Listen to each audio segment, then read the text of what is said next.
because of government and regulations.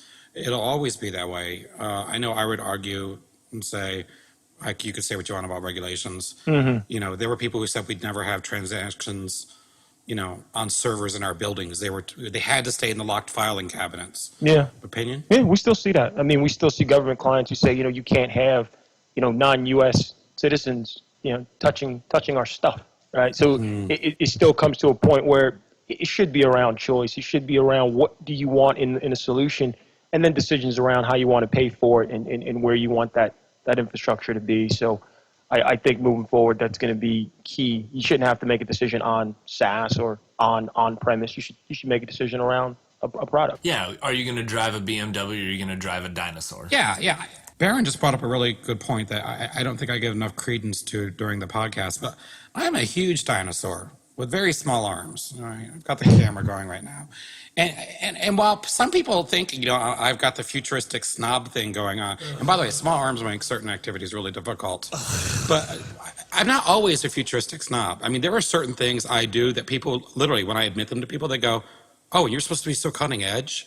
And I want to go into my whole digital literacy diet, but yeah, I'm really backward with some things. So, I think, being cognizant and aware of that is really important.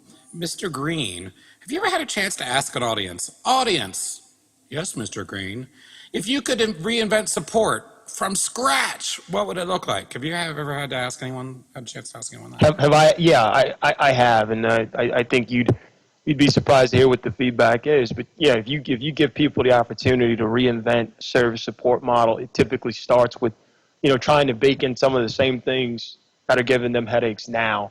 And so I think you said this in the past. What was it around sort of if Henry Ford said if you ask for new or faster mode of transportation, it asked for faster. Yeah, if Henry had asked people what they wanted, they would have said a faster horse. Yeah, yeah. So sort of the same thing. And I'm always perplexed, but at the same time, I feel like this is all we sort of know, right? We have to really become innovative and forward thinking and start thinking about support models that really, really honestly and truly enable productivity. That's a far stretch from what this industry has shown and taught us.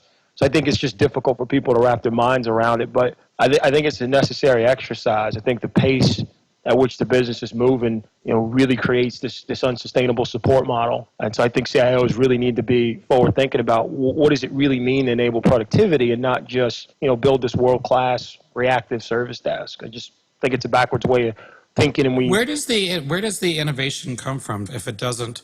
Let's just pretend for a moment that we've spent 10 years in a vacuum where service